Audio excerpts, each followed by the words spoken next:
fa ny fitantanana ny tanàna dia mila fahendrena, fitantanana ny tanàna dia mila traikefa, fitantanana ny tanàna dia mila fasahina, fitantanana ny tanàna dia mila ny fiaramienta ny mponina fa tsy vitanao mitokana na lisitra tokana. Fa le miarabantsika jiaby mpanaraka ny sainety vaovao malagasy ny raharam-pirenena no zaraintsika eto.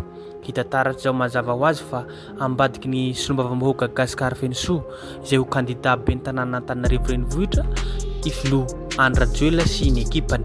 Satria zao hitantsika zao ny publication nataony Gaspard Fenso fa nanao réaction na nanao zema filoha Andry Rajoelina hitantsika ao amin'ny sary ity.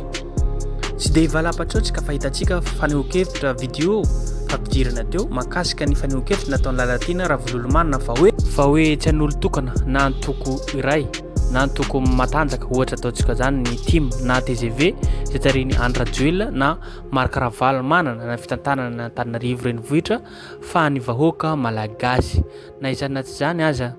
Ny zavatra ho tenentsika ihany koa dia makasika ny fanehoan-kevitra olom-pirenena sasany izay mpanoha ny fitondram-panjakarana na mpisolelaka fa indrindrindrindra ireo mpisehatra réseaux sociaux Facebook miteny fa hoe resaka fianakaviana ihany ve no atao amin'ity firenena ity na atolotra ho kandida ben'ny tanàna izay.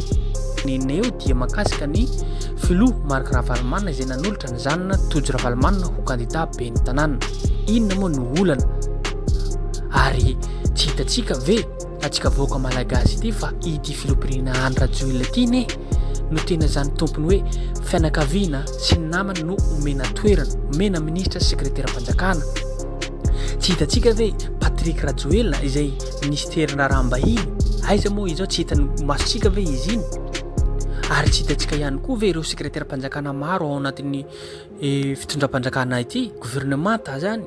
Hitantsika ireo ministra ireo Lalatina Rakotondrajafy ve moa ve tsy naman'ny filoham-pirenena Andry Rajoelina, Irina Rakotomanga ireo ve tsy naman'ny Andry Rajoelina, i Tiniko Roberto ve tsy naman'ny Andry Rajoelina, i colonel fa lasa général manko zao Lilson tsy naman'ny Andry Rajoelina. Maro ny fianakaviana Andry Rajoelina miasa ary omena toerana, omena sehatra andraikitra amin'ity firenena antsika ity fitondram-panjakana no manao an'izany.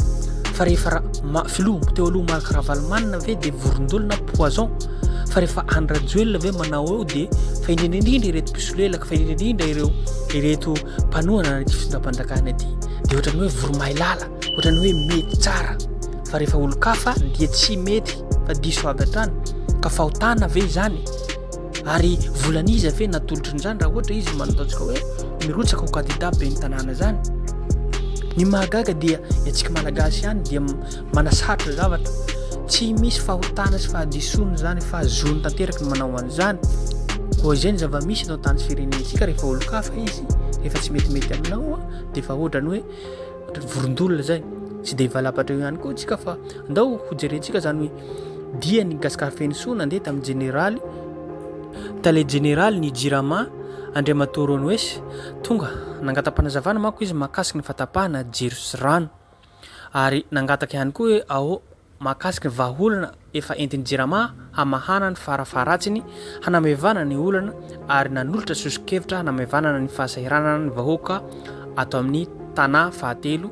Ny amafisiko moa tamin'io tompon'andraikitra io fa amin'ny mahasolombavambahoaka no atokavako teny ka ny feon'ireo mpona noho izany no entiko sy mila valina.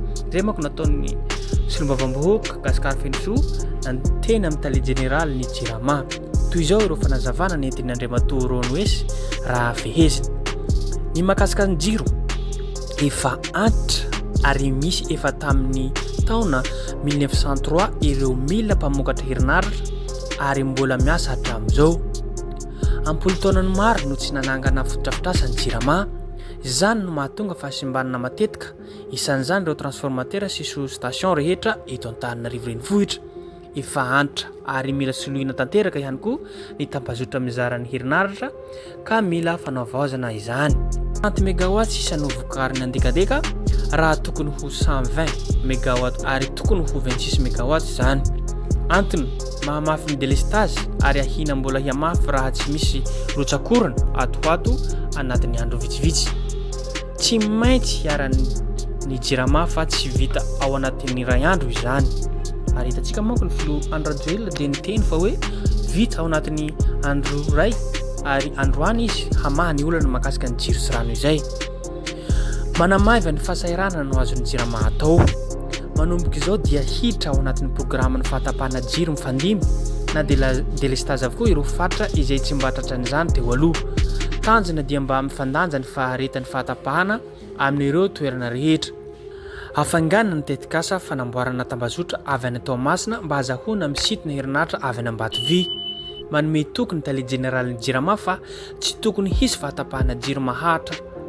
Ireo izay manana fitaraina na fihetsika ratsy ataon'ny mpiasan'ny jirama dia afaka mandefa mesazy mivantana any amin'ny jereny manokana. Makasika ny rano manokana ihany koa dia toy ny jiro dia efa antitra ihany koa ny milina famokarana rano fitrotro madio, indrindra eny amin'ny mandroseza izay efa ampolo taona ny maro no nanamboarana azy. Efa antitra ihany koa ny tambazotra fitsinjarana rano ka matetika no vaky ny fantsona.